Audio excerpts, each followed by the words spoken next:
Buenas tardes, compañeros de Unilab. Mi nombre es Daniel Maya Herrera, mi matrícula es MX009778 y vamos a exponer el proyecto integrador del módulo M10M11 Criminología y consiste en dar respuesta a unas preguntas.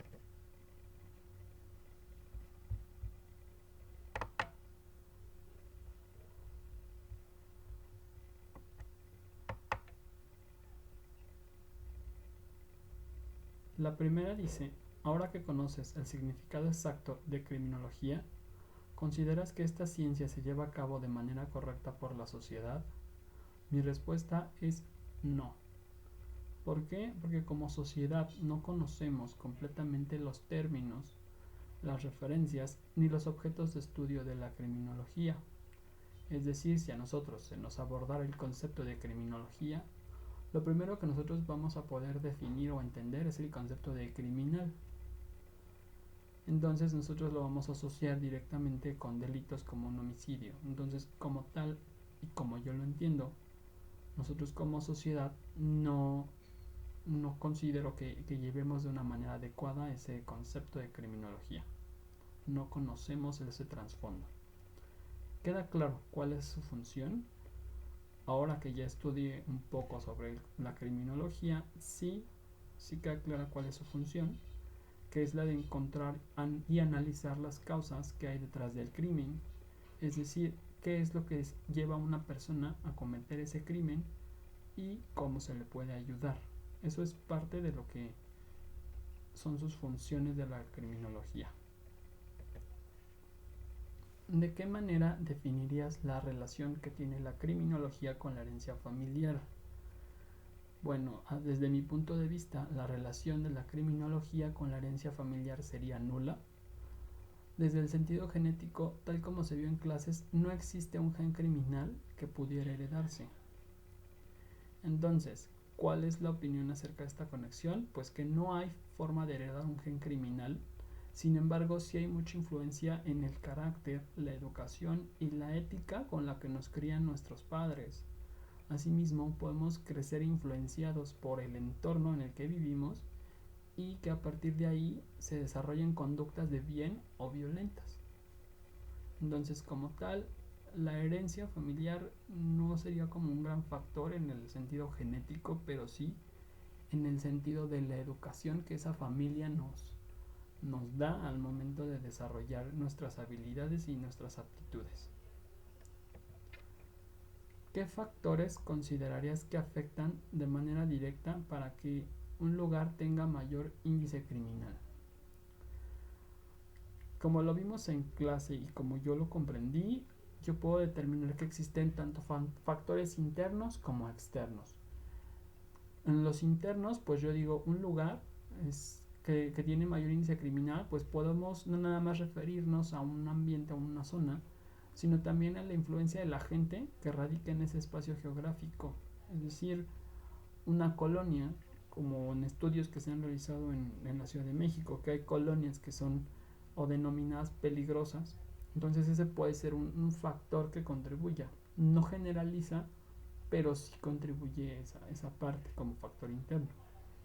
Y como externo, pues factores como la iluminación de la zona o la concurrencia de esa zona o de la gente que concurre a ese espacio puede influir en que se cometan o no crímenes. Para mí esos son los factores que afectan directamente a que un lugar tenga mayor índice criminal.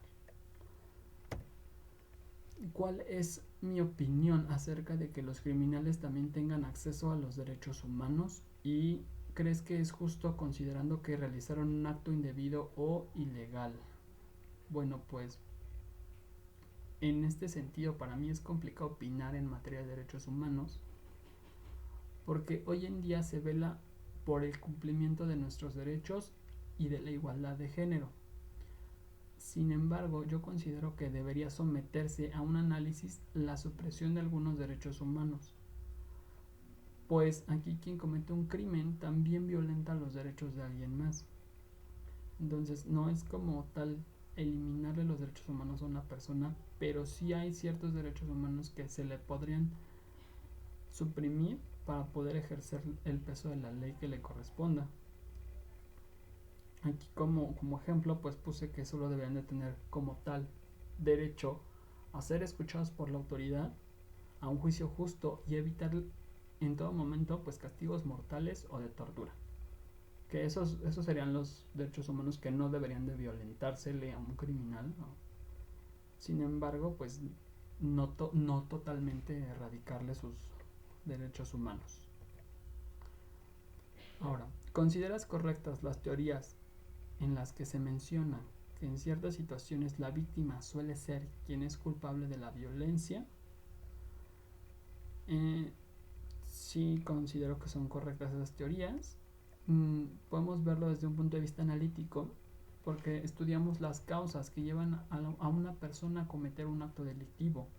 Podemos entender mucho sobre su pasado, sus vínculos afectivos y familiares, y a partir de esos análisis podemos concluir que a veces el pasado de las personas influye en su presente. Que la influencia de nuestro entorno también puede llevarnos a cometer crímenes.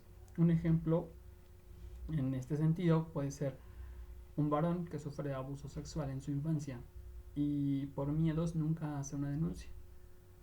Entonces va a crecer con un trauma que lo va a conducir a ser una persona agresiva y que en cierto punto pues va a cometer delitos sexuales, va a repetir la conducta que a él le violentaron, e incluso puede cometer otras como homicidios en contra de personas a lo mejor de su mismo sexo como varones por el trauma que él ya tiene de su pasado.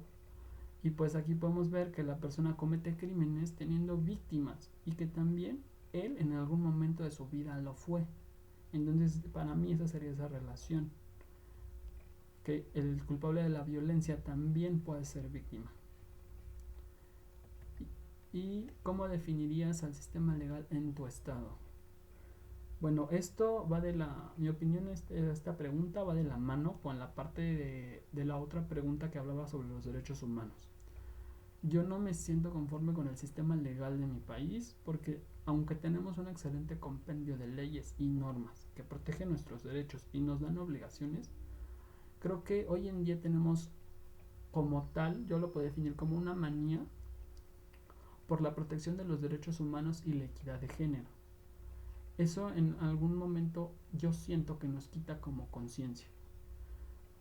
Diariamente vemos en noticias, periódicos, televisión, redes sociales, etcétera, que en cierto modo está como de moda la defensa de los derechos humanos. Y qué bueno. Pero aquí mi razón para esto es que muchas veces los delincuentes no son procesados como se debería, ni se ejerce todo el peso de la ley sobre quienes en mi opinión lo merecen. Y esto es debido a esa manía por la protección y exigencia de los derechos.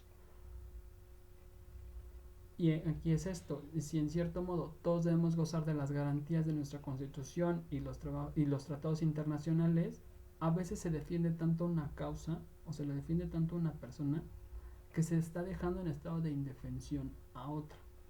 Y podemos, no se me ocurre como darle ejemplos directos, pero sí hemos escuchado indirectamente todos de casos en los que a un delincuente no se le condena como se debe, a alguien que cometió un homicidio, no sé, una violación, no se les condena porque se le violentan sus derechos humanos, sus garantías de la libertad, etcétera. Entonces, yo en general no me siento conforme con el sistema legal que manejamos porque se crearon manías por la protección de los derechos humanos que no están como tal a mi criterio bien dirigidas. Gracias.